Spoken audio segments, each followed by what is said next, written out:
This video is about conditional statements. Sa programming pa rin. Okay. Open lang ako na. Okay, yung conditional statements, pwede kasi siyang mag-branch out.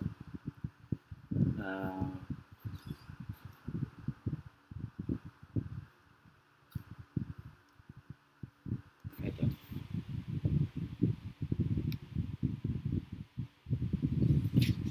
Okay, so ito yung conditional statements.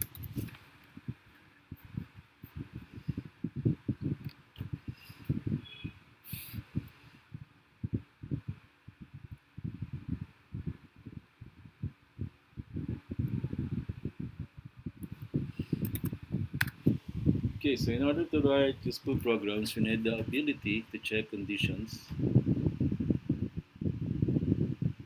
Ability to check conditions and change the behavior of the program accordingly. Conditional statements give us this ability. Okay.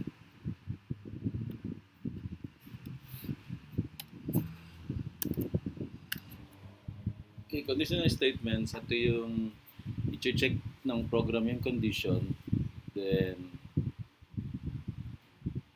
siya na magde-decide kung saang part ng program siya magpupunta. So, decision making. So, lalagyan natin ng decision making capability yung ating mga programs. Okay, then yung mga programs natin, magkakaroon ng mga branches yan. Depende dun sa condition, kung na-meet yung condition or hindi. Pero bago yan, merong mga kakailanganin ng conditional statements para magawa niya yung pag-check ng mga conditions or para makagawa siya ng mga conditions. Okay, umpisahan natin sa division. Okay, so division, ito yung arithmetic operation na may quotient, dividend at divisor. So division, meron tayong standard division, floor division,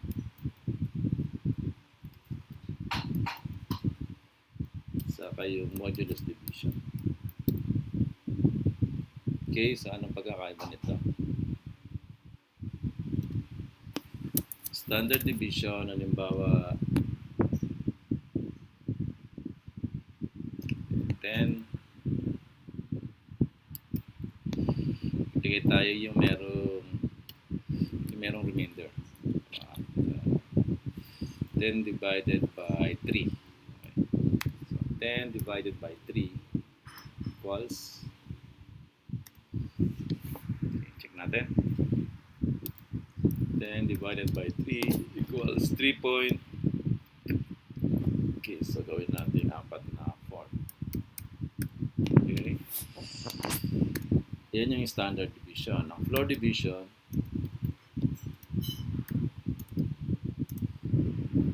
okay, so may dalawang division symbols, 3. Then ang modulus division, yung percent,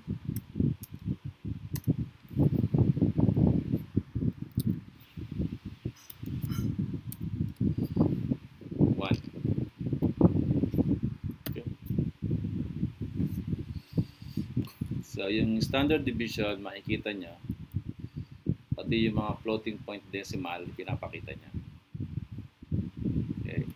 Ang floor division, dinidisregard niya yung may decimal point. Puro whole number lang siya. Ang modulus naman, pinapakita niya yung remainder ng division. So pag ang 10, i-divide mo sa 3, so 10 divided by 3 is 3. Then 3 times 3 is 9, may remainder na 1. So pag modulus division, pinapakita niya yung remainder. Okay, so yun ang pagkakaiba ng tatlong division. So, iba't ibang klase ng division. Ayan ang pagkakaiba nila. Okay. Kuha tayo dito ng example.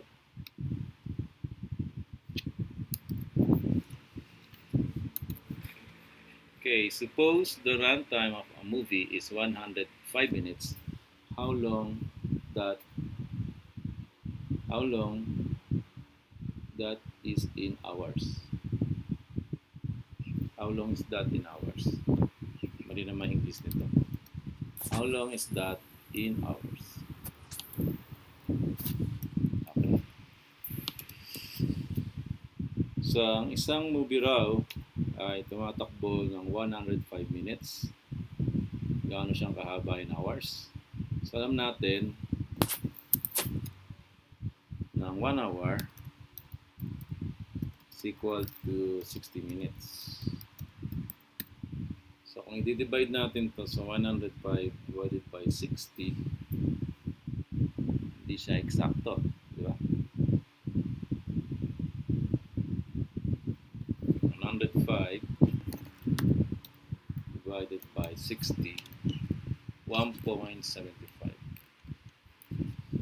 Okay? So, 1.75 hours. So, gagamitin natin dito ay standard division saka modulus division. Kasi hindi siya eksakta. So, yung magiging remainder niya, yun yung minutes. Okay, let's see. So, ito yung problem. Output.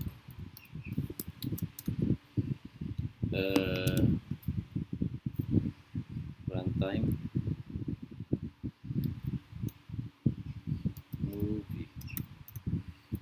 Runtime. In hours. Okay, ang input. Ang input natin ay minutes. Movie runtime in minutes. Okay. Process. Paano natin ipa-process ito?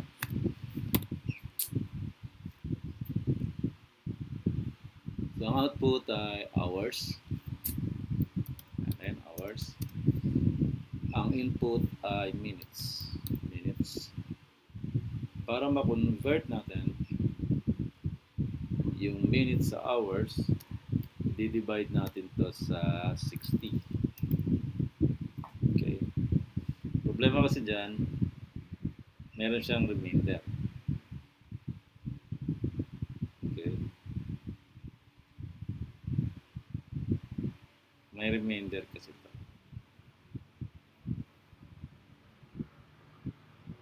Okay. So, para makita natin yung remainder,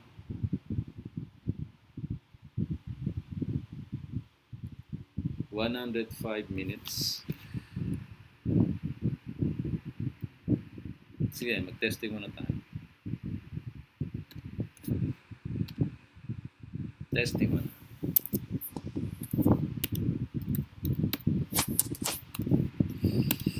Uh, 105 divided by 60.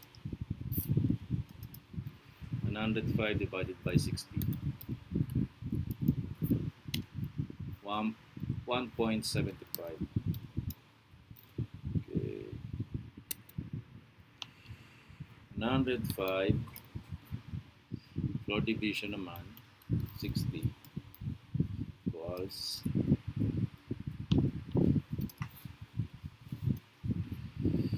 floor division 60 105 floor division 60 eksaktong 1 kasi nga i-ignore niya na yung may decimal point. Then 105 modulus division 60 equals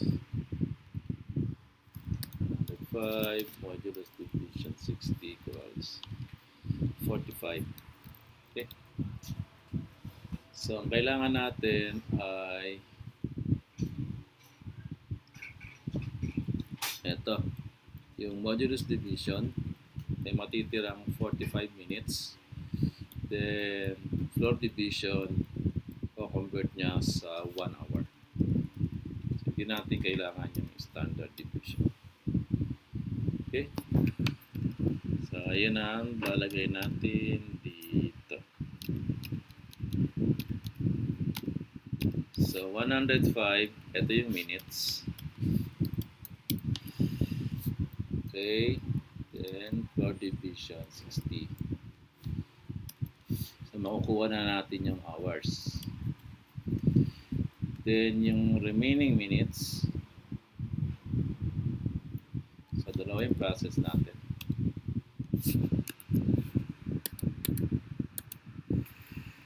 Yung remaining minutes, minutes remaining.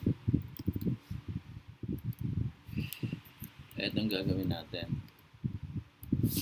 105, ito yung minutes. Modulus division 60. May matitira dyan na 45. Okay. Convert na natin siya sa Python code. So first, hingi tayo ng input sa input. Open close parenthesis. Then yung prompt, yung input prompt. Enter. Enter. Runtime. Runtime of the movie. Enter runtime of the movie. Okay. In minutes. In minutes. Okay. Then, ito yung magiging value ng ating minutes. Okay. Let's say na integer siya muna. Hindi nag-work yung ating float. So, let's say na integer. So, meron na tayong input. Ito na yung ating process. See.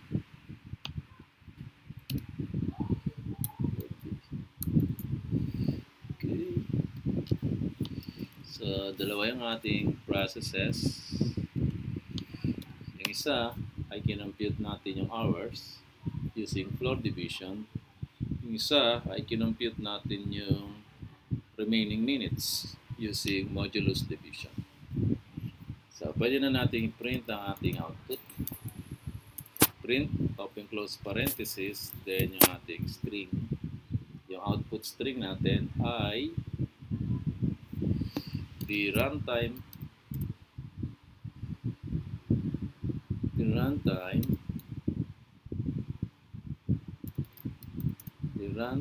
of the movie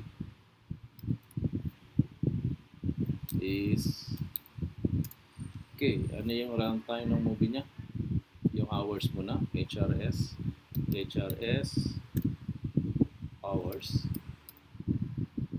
hour, and means rem, remaining minutes. Okay, the runtime of the movie is HRS hour and means rem minutes. Okay.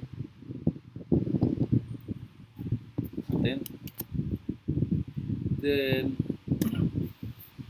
lalagyan natin siya ng kung ano yung mga itatranspose niya sa data format. Okay. First, ito, HRS. Okay, so HRS, ano ba yung HRS natin? Means integer pa rin. %D. So, lagyan natin dito ay HRS. Tama? Then second ay yung means rem percent %d. Yes, integer pa rin yan kasi means rem equals means, di ba? Yung means natin ay integer. Tapos HRS is equal to means, yung means natin ay integer. So, pag integer, %d. Okay, dito, ang ipapalit niya dito sa pangalawang %d ay yung value ng means rem o remaining minutes. Okay, so let's see. Save.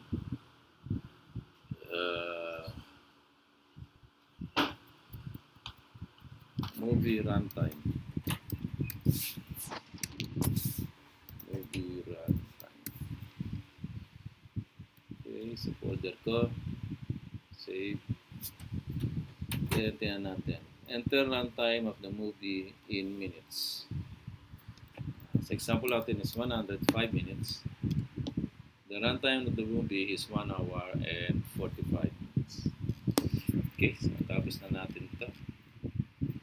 Medyo ayusin lang natin dahil ito nga, nakadikit siya. Hindi masyadong kita yung output. So lagay tayo dito ng escape character na \n. So mag-create siya ng new line. Then dito rin, \n. Then medyo ipasok natin siya. Lagay tayo ng tab.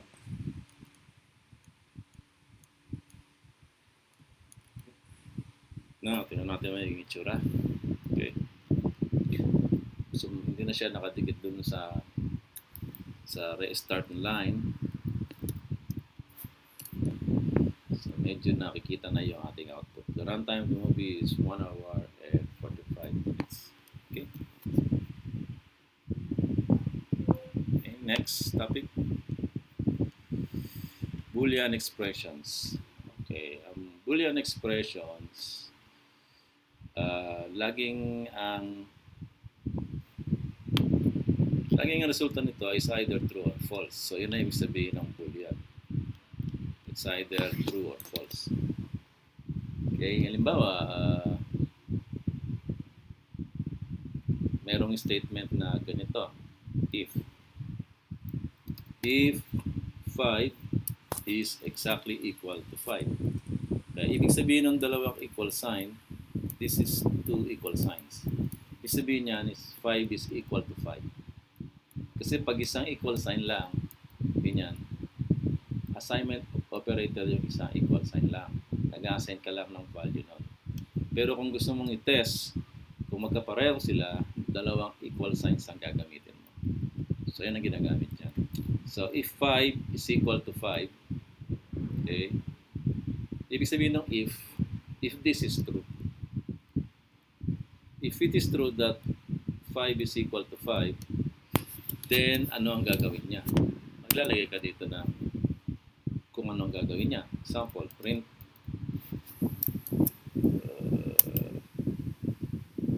they are equal. Okay. So, yun ang gamit ng Boolean expression sa conditional statements. Pwede kang maglagay ng condition. That condition will evaluate either if the condition is true or false. So, para magkaroon ng ganong evaluation, gagamit tayo ng Boolean expressions. Okay. So, para makabuo ka ng Boolean expressions,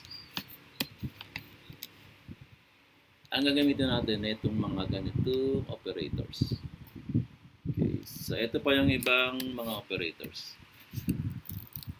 So, nagamit na natin yan, yung dalawang equal sign. Yan. So, pag ganyan ang nakita nyo, dalawang equal sign, itinetest niya if x is equal to y. Okay. So, laging ang evaluation na, laging ang resulta ng testing ng condition is either true or false. If true, then ano ang gagawin niya? Okay.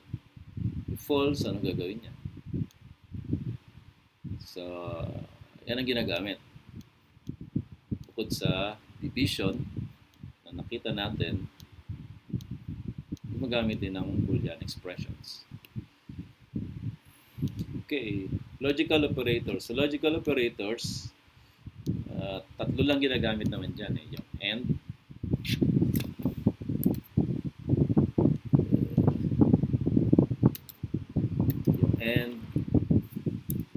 yung or, at saka yung not. Okay.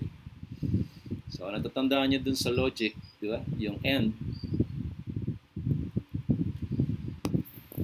ito yung tinatawag na conjunction. Yung or, ito yung tinatawag na disjunction. And yung not, ito yung tinatawag na negation. So, binabaliktad, negation. Conjunction, dapat parehong totoo yung dalawang propositions para maging true siya. Disjunction, kahit isa lang sa mga propositions ang true, then the whole statement is true. For example, okay, ginamit dito ay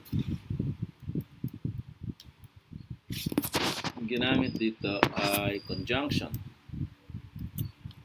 Ayan. So may dalawang propositions. X is greater than 0 and x is less than 0. So, pwede tayong gumamit ng logical operator para mag-check ng dalawang condition. So, ito yung naglalagay ka ng range. X is greater than 0 but less than 10. So, ang range niya ay 1 to 9. Diba? Nasa gitna. Between 0 and 10. So, yun ang ibig sabihin nitong x is greater than 0 and x is less than 10. Ibig sabihin, yung mga numbers na between 0 and 10. So, ano yung mga numbers between 0 and 10? 1, 2, 3, 4, 5, hanggang 9. So, if it is true, then x is greater than 0 and less than 10. Okay, so dito naman, gumamit ng modulus. So, alam natin ang modulus ay tinitingnan niya yung remainder ng addition. Di ba? Remainder ng addition. Okay, ang ginamit niya na logical operator ay OR. So, tinetesting niya, if n, pag dinivide mo sa 2, ang remainder ay 0. So, ibig sabihin, n is divisible by 2. Or, n, pag dinivide mo sa 3, ang remainder ay 0. Which means, yung number na yon is divisible by 3. Kasi pag dinivide mo sa 3, ang remainder niya ay 0. Ito naman, pag dinivide mo sa 2, ang remainder niya ay 0. Okay. So, pag or, either dun sa dalawang yan. So, if this is true, then the condition is true. If this is true, then the condition is true.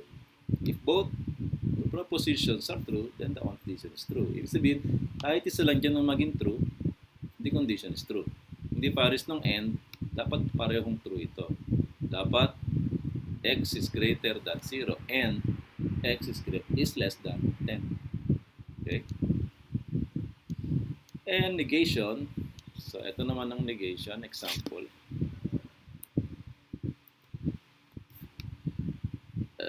Negation, yeah. Control, underline. So, ang ginamit naman dito ay not. So, tingnan naman natin kung paano yan. So, yung condition na x greater than y ay nilagyan niya ng not. So, ibig sabihin, x is less than y. Sabihin ng not, negation or inverse, kabaliktaran. So, if x is less than y, the condition is true, then anong gagawin niya? Okay? Gawa tayo ng examples.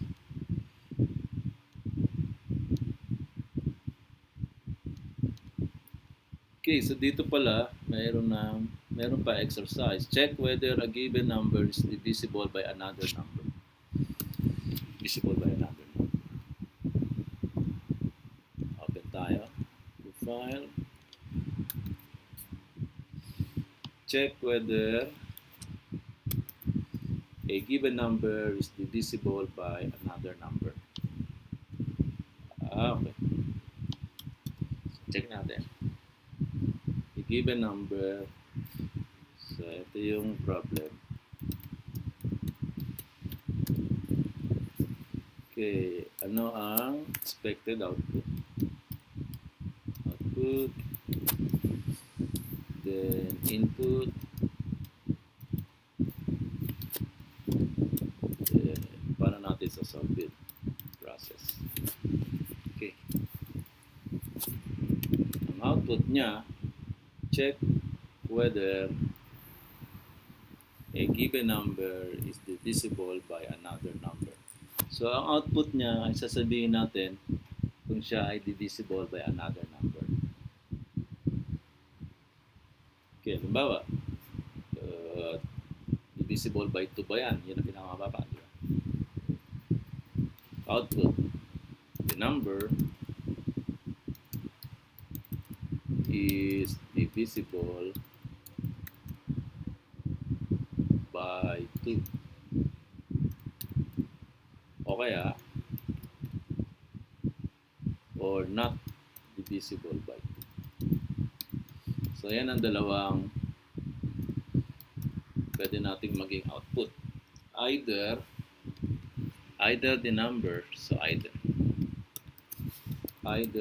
the number is divisible by 2 or not divisible by 2. Anong number yon?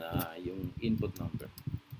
Either the input number is divisible by 2 or not divisible by 2.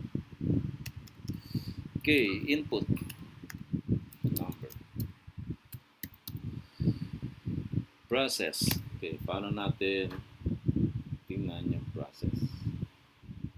So, malalaman natin if a number is divisible by another number kung ang resulta niya, kung ang quotient niya ay, kung ang remainder pala, kung ang remainder niya ay 0. Diba? Bawa. Alam natin na ang 2 is divisible by 2 kasi ang remainder niya ay 0. Ayun, 1.0. Ang 3 ba, divisible ba by 2? Hindi, may remainder siya na 0.5. Ang 4 ba, divisible by 2? Hindi, kasi ang remainder, yes, kasi ang remainder niya ay 0. Ang 5 ba ay divisible by 2? No, may remainder siya na 0.5. Ang 6 ba ay divisible by 2? Yes, kasi ang remainder niya ay 0. So, anong division yung remainder lang ang makikita natin?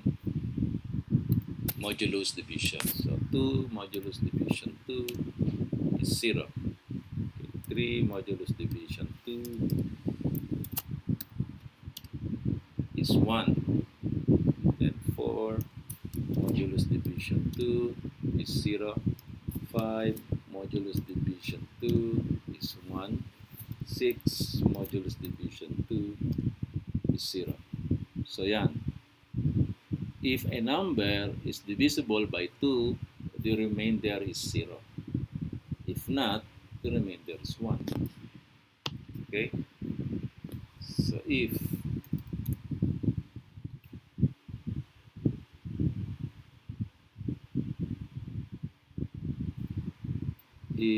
the input number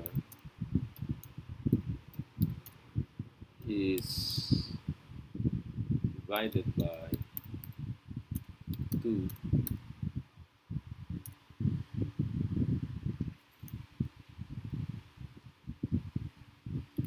okay, the number is divisible by 2 if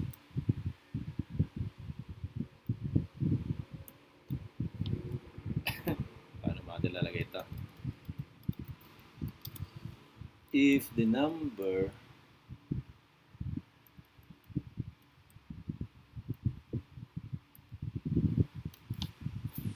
if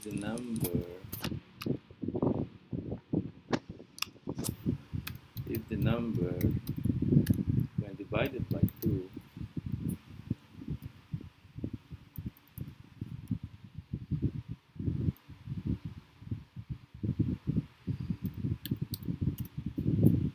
if the remainder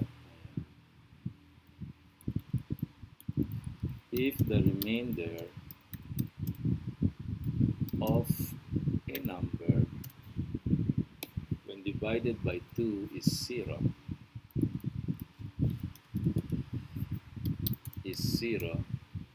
then that number is divisible by 2.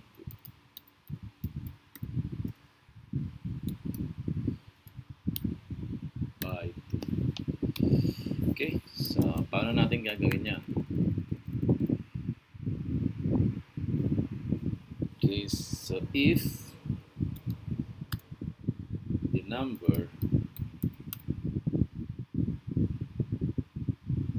the remainder of the number divided by 2 is 0, yeah, then that number is divisible by 2.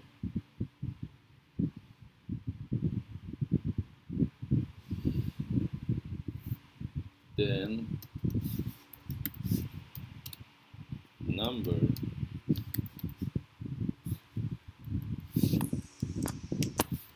is divisible by 2.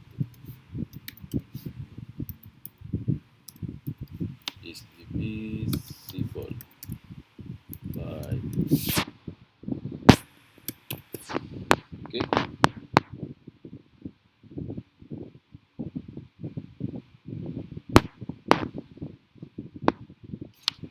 Pag hindi naman, else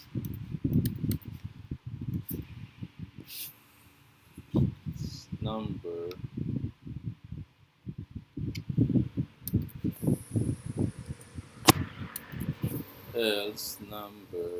is not divisible by 2. Okay?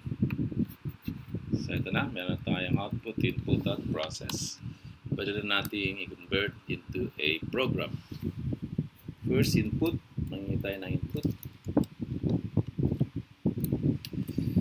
Okay, enter a number.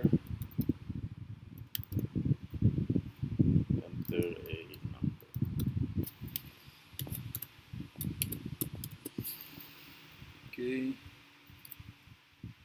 Sa input siya, magiging siyang value ng ating variable na number. Tuloy muna nating integers. Okay. Then pwede na nating i-process. Nasaan yung ating process?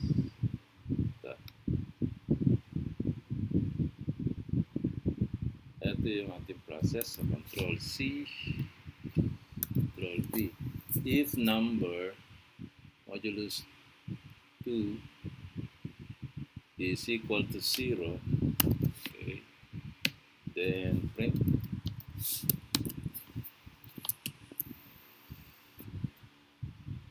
Okay, so yung number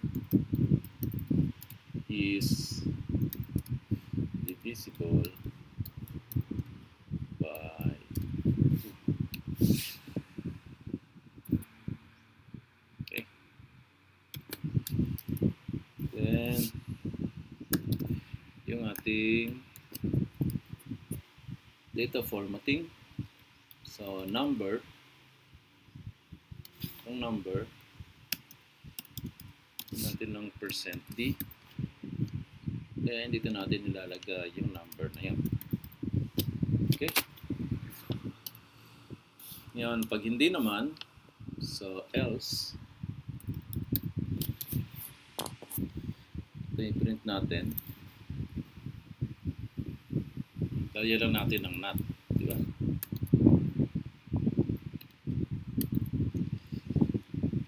percent %d is not divisible by 2. Okay, let's try.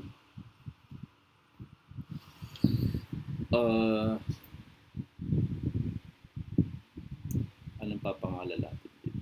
Divisible or not? Divisible or not?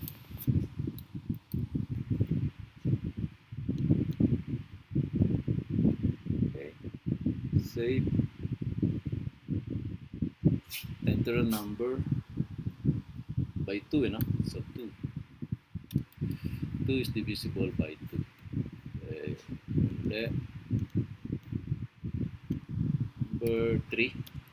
3 is not divisible by 2. Okay, so it's working.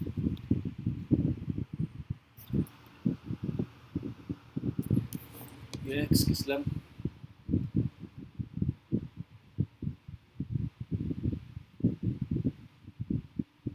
Okay, wala. The next, extract the rightmost digit or digits from a number. Okay. Ito naman, kung gusto nyo namang i-test if the input number is divisible by 3, diba, by 3, so papalitan nyo lang ito, number modulus division 3. So yung number, i-divide nyo sa 3. Kung ang remainder niya ay 0, then that number is divisible by 3. Okay? Now, yung susunod naman is to extract the rightmost digit or digits from a number. Okay. Create tayo ng sa pang file. So, this is the problem statement. Extract the rightmost digit or digits from a number. Digit or digits. Sige,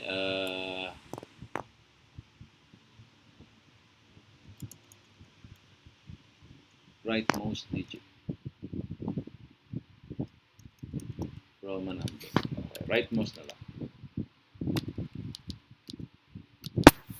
So, kung rightmost, then yung pinakahuli. Extract the last digit from a number.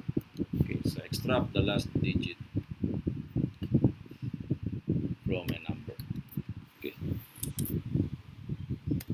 So, put input,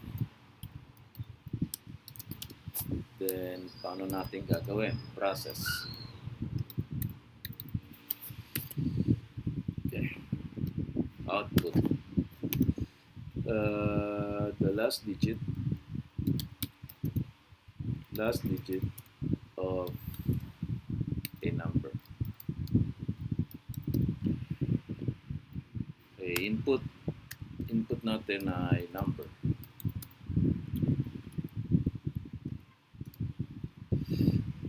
Okay, process. Paano natin gagawin yan? Okay, again, try ulit natin ang division. Example, ang number natin is 11. Okay? So, pag ang 11 ba, ay dinivide natin sa 10. 11 divided by 10. Okay, testing natin. 11 divided by 10. 1.1. Okay, so 11, standard division yan. Kung floor division, 11 floor division 10. Exactly 1. Kasi yun ang ginagawa ng floor division, di ba? Ini-ignore niya yung decimal point. Pagka modulus naman, 11 modulus 10. 11 modulus 10. Okay, 1.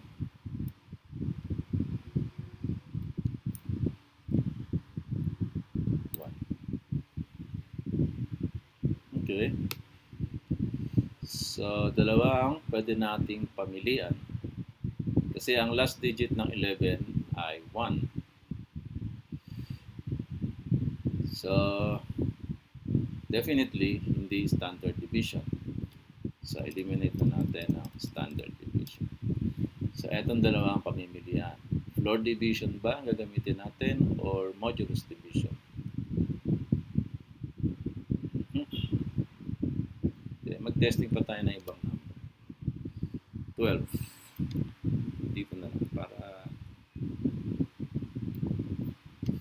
12 naman. Standard division was ano kaya? Standard ba yan? Sorry. Modulus. Floor division. 12 floor division 10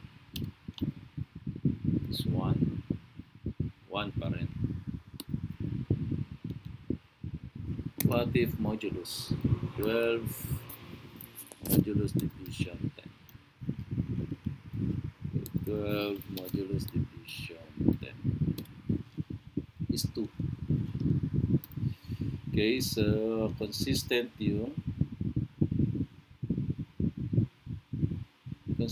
tong modulus division. Talagang yung last digit na pinapakita niya, di ba? 11 modulus division 10 is equal to 1.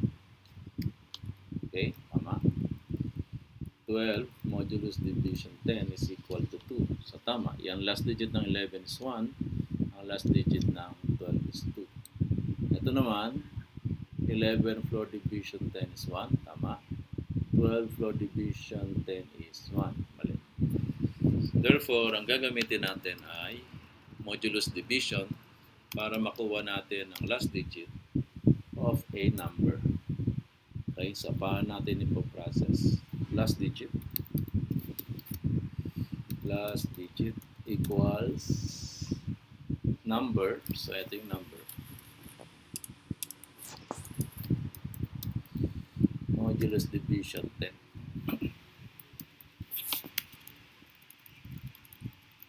Okay, so meron na tayong process, input and output. Pwede na natin gawin yung ating program. So, input, okay, close parenthesis. Gawa tayo na input from enter a number.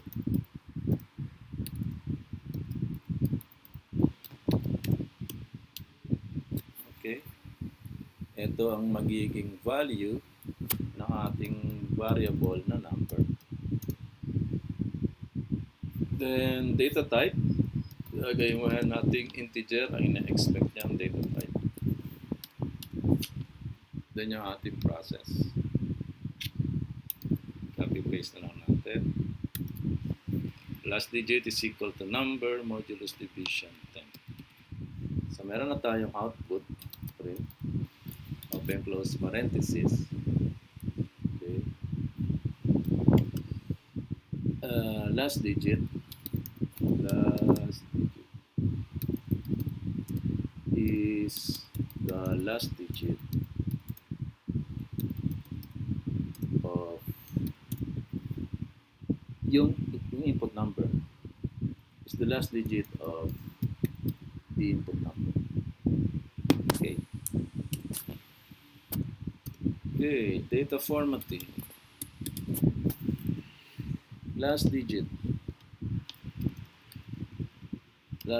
natin ay integer, first D. Okay, ilagay natin dito. Dito natin lalagay yung last digit. Kama, meron pang isa. Number is integer. Dito natin lalagay number. Okay, run. Okay, save natin. Last digit.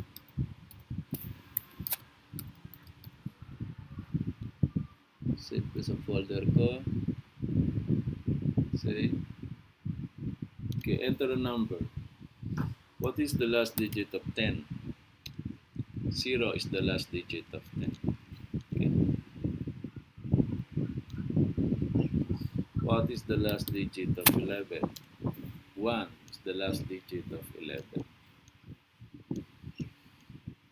Okay, sa pili tayo ng malaki number. What is the last digit of 1, 2, 3, 4? 4 is the last digit of 1, 2, 3, 4. Okay, so our program is working fine. Okay? Wala namang bago dito, di ba? This is modulus division. So, Boolean expressions naman, gamit tayo ng Boolean expressions. So, dito, ite-testingin natin if x is... Okay, sige, i-copy natin ito. Control-C.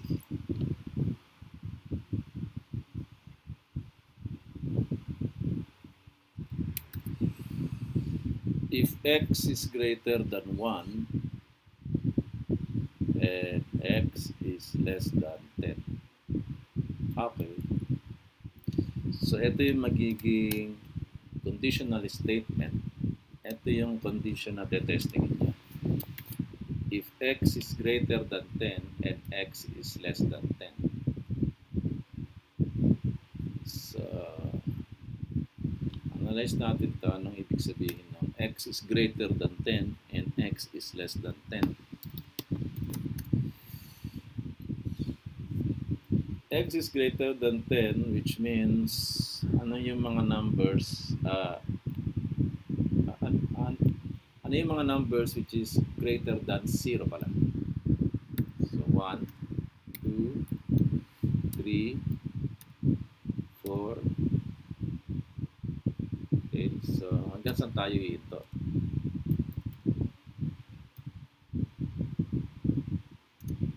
Hanggang saan tayo mag-stop?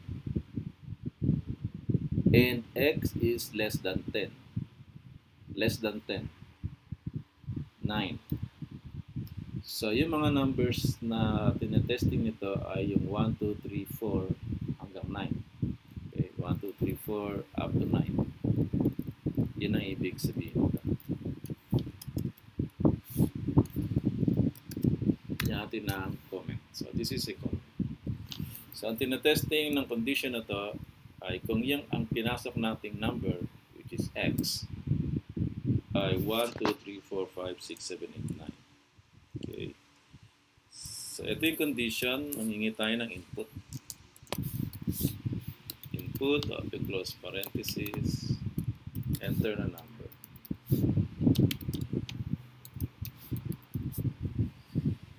Enter na number from 1 to 9. Enter a number from 1 to 9.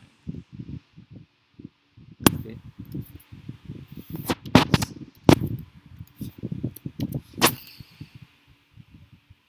Okay. So, ito yung magiging value ng ating x. Mga whole numbers muna, integers. Okay. So, testingin niya kung ano yung ipinasok na value ng x. So, testingin niya kung ang ipinasok ay talagang numbers from 1 to 9. Okay, if x is greater than... So, ang pinaka-testing dito, ang pinaka-evaluation nito ay sine-check niya kung itong condition na to is true or false. So, kapag sinabing if, ibig sabihin, if this is true, if it is true that x is greater than 0 and x is less than 1, x is less than 10, anong gagawin niya? Print.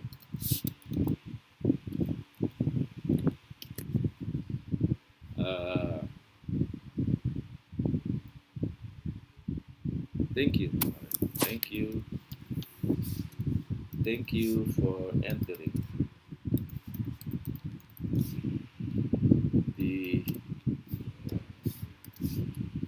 Thank you for entering the right number. Okay. So, parang gumagawa tayo nito ng input validations. So, binavalidate niya kung ang ipinasok mong input is really a number from 1 to 9. Thank you for entering the right number. Okay. Ating exclamation point para masayang-masaya siya. Paano kung hindi? So, kapag hindi, ang statement doon ay else. So, print.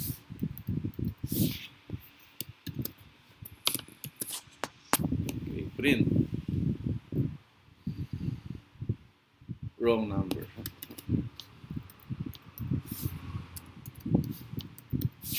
Okay, so wrong number.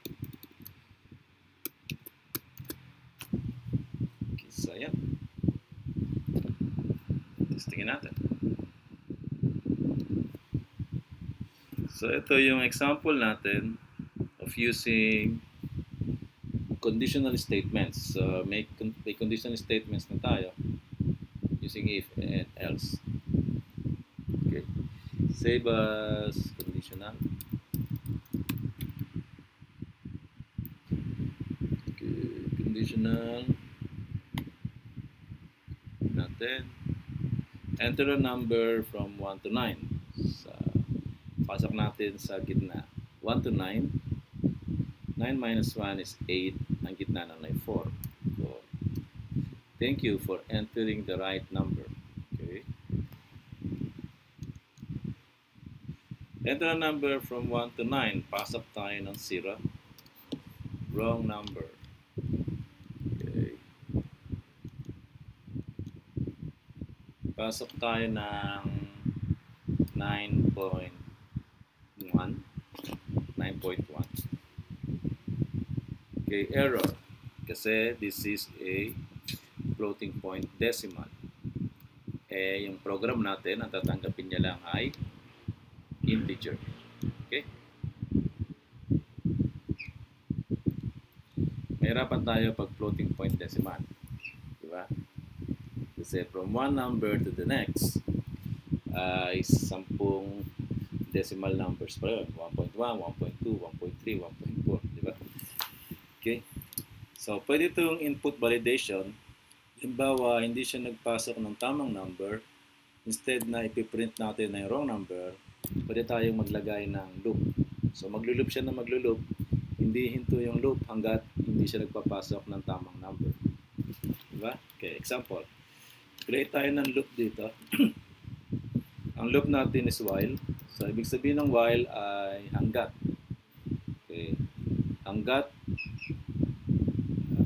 yung condition na to ay totoo. So, again, ang tinetesting dito ay Boolean condition. Pag Boolean, it's either true or false. Diba? So, gagawin tayo ng condition. If the condition is true, maglulup lang siya ng maglulup. Okay? So, while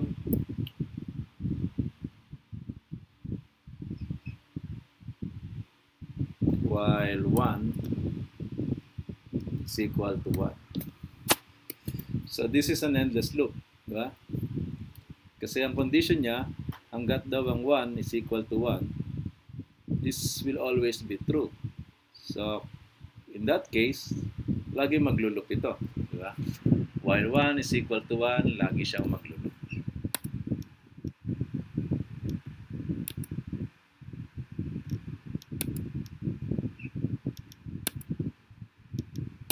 Okay.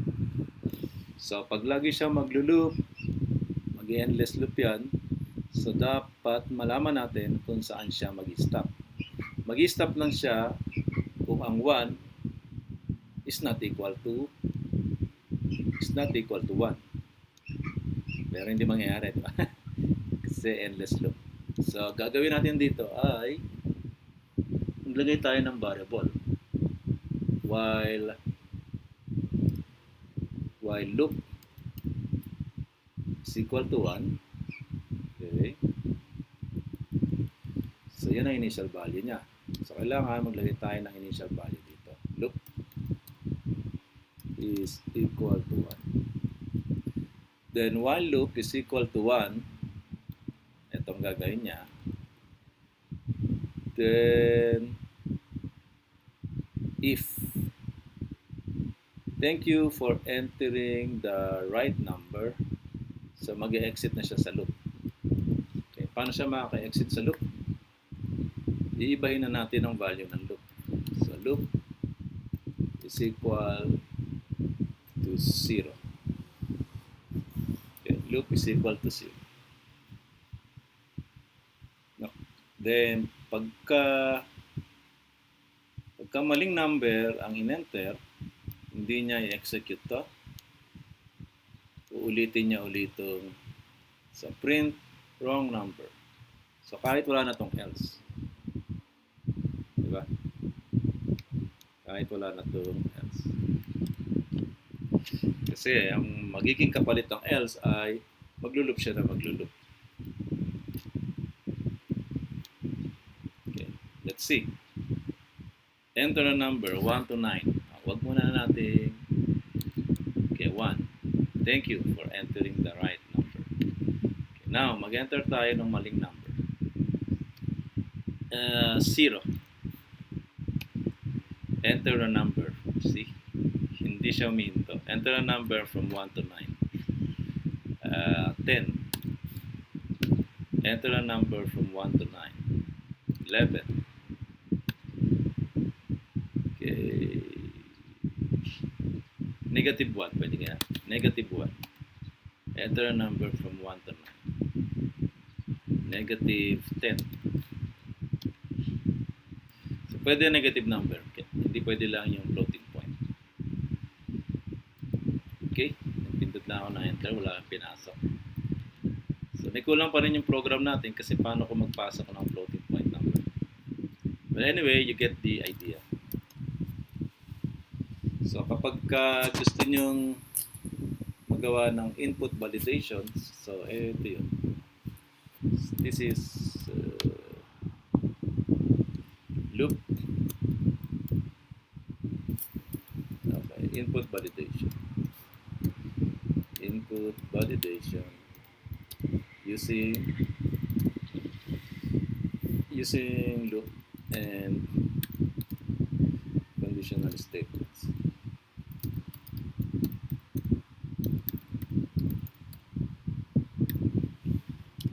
Okay, so input validation using loop and conditional statements. Okay.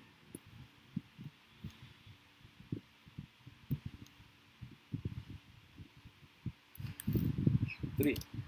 Thank you for entering the right number.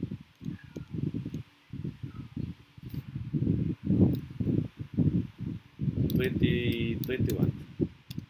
Enter a number from 1 to 9. 22. Enter a number. Control C. Okay. Next. Alternative execution. Okay, so ang tawag doon ay alternative execution. Merong else. Chain conditionals. So marami tayong ilalagay na condition. So i-check natin. If a number, halimbawa may 3 conditions. Okay, anong program yung badalin? Okay, a number can either be 0, positive, diba? So pag less than 0, that number is negative. But greater than 0, that number is positive. Okay, so may tatlong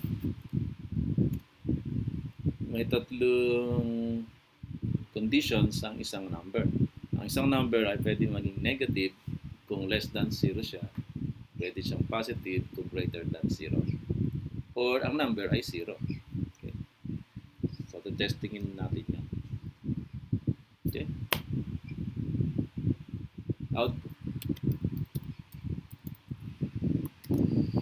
Output, input, process. Okay. Testingin natin.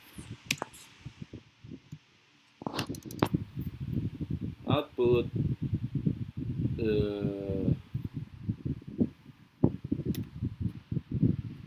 either, okay, so either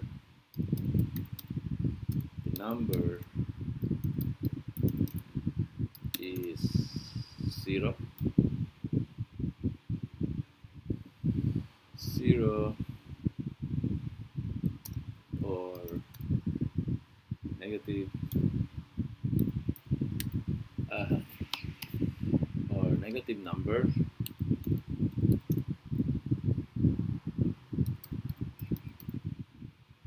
or positive number.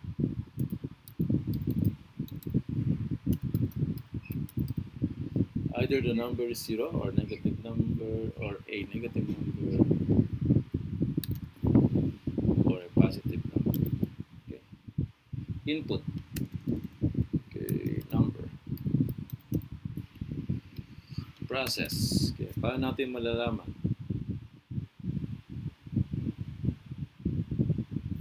If the number is less than 0,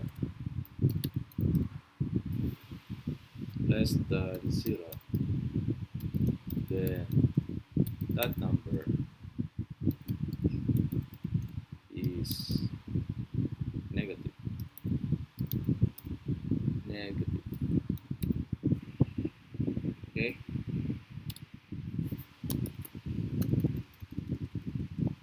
Else, if the number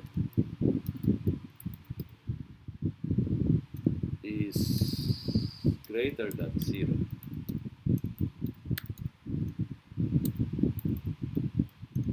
then that number is positive.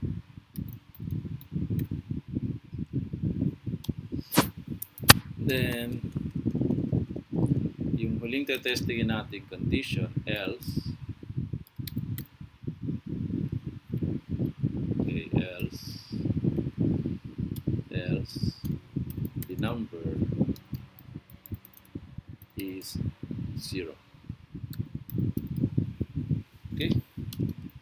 So, na-test natin yung tatlong condition ng isang number. The number can either be 0 or a negative number or a positive number. It is a negative number if the number is less than 0. It is a positive number if the number is greater than 0. If it is not less than or greater than 0, then that number is 0. Okay. So, gawin na natin ng Python code.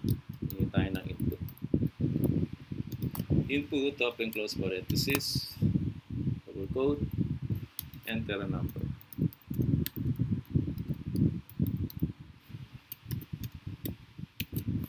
Okay, then that input number will be the value of our variable named number. So, gawin na muna nating integer. So, sa inyo na yan kung gusto nyo gawin float. Okay, so may number na tayo, ipaprocess na natin. Paano natin siya ipaprocess? So, if number is less than 0, then print close parenthesis number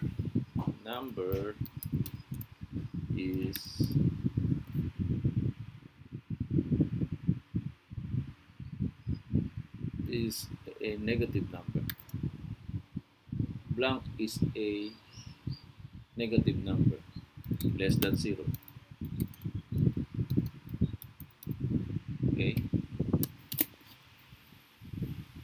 Then next, else if. Okay, sa Python ng else if ay naka-abbreviate as elif. Else if number, so ang number naman is greater than 0, then print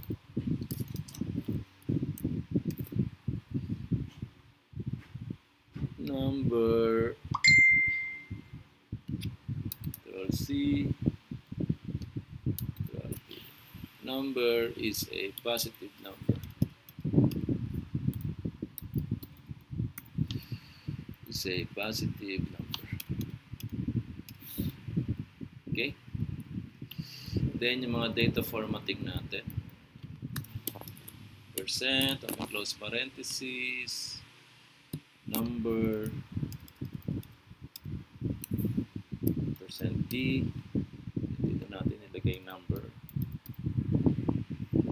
Dito rin. Percent, close parentheses, number, percent %d. Then, doon natin sa loob ng parentheses, ilagay yung number. Then, ang huling condition ay wala na. Wala na tayong testingin. So, else, print. Because, kung hindi nag-true yung dalawang conditions na nauna, therefore, the number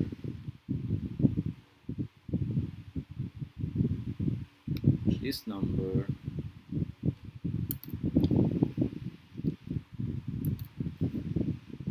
is 0.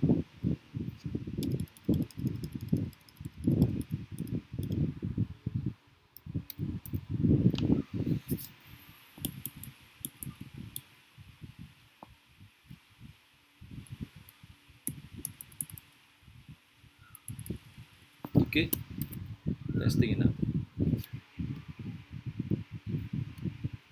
Save. Okay, negative 0 or positive. Save natin. Okay, mag-enter tayo ng negative number. Negative 1. Negative 1 is a negative number, obviously.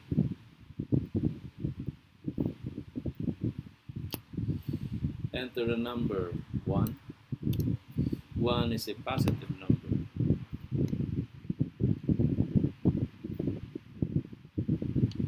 Enter tayo ng 0. 0 is 0. Okay? So, this program is working fine. Kasi mayroon ng conditional statement dito, then meron pa dito sa loob. So, instead na mag-nested conditionals ka, gamit ka na lang ng operator. Kapares ito. If x is greater than 0 and x is less than 10. It's also the same kung gagawin mo to. If 0 is less than x, then meron na namang isang if dito sa loob na if nested conditional. Mas nakakalito yun. So, mas madali kung gagamit ka na lang ng logical operator, yung and, or, saka not. Actually, and, or lang. Then, merong shortcut or merong abbreviation ang Python pagka gumagamit ng logical operator.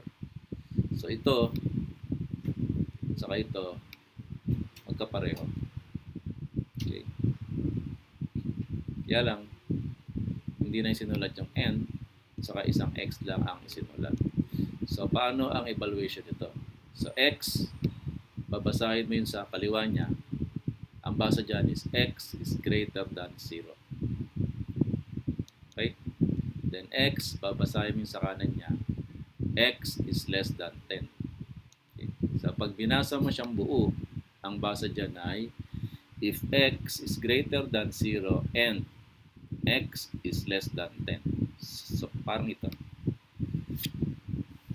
Okay, magkapareho lang sila.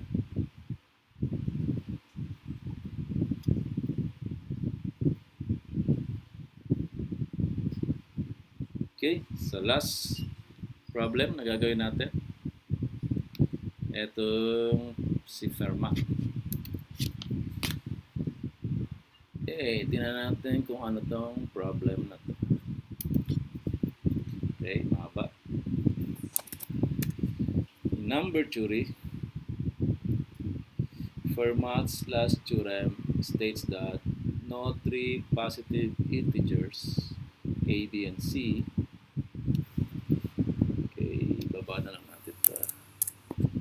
A, B, and C satisfy the equation an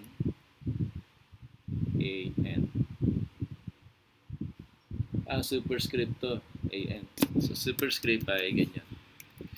An plus bn is equal to cn for any integer value of n greater than 2. Okay, anong mga gagawin? Number 1.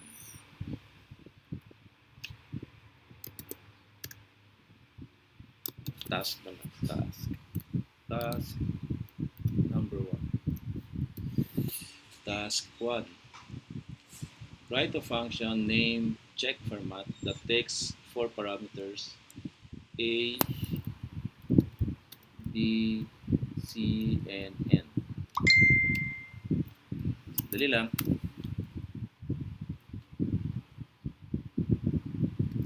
And checks to see if Fermat's theorem holds. If N is greater than 2 and A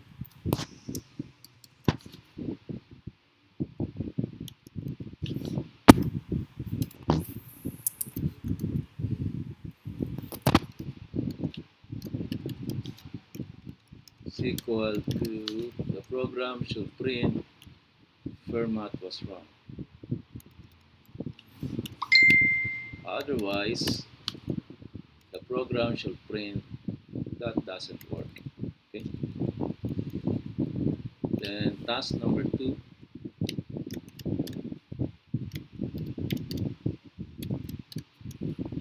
Write a function that prompts the user to input values for A, B, C, and N.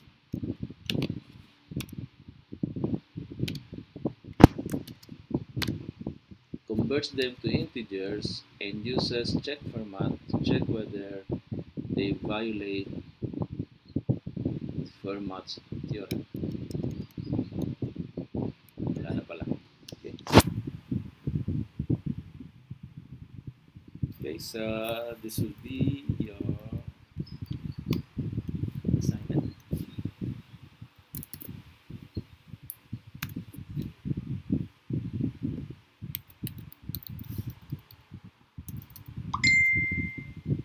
Okay. Assignment. Save natin.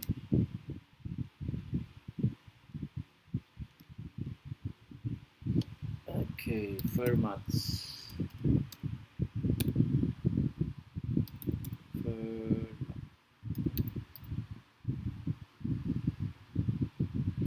Fermat last theorem. Ayan, launching yan. Okay, Fermat last theorem. Save natin. Okay, so hanggang doon na muna. Next meeting, solve natin to.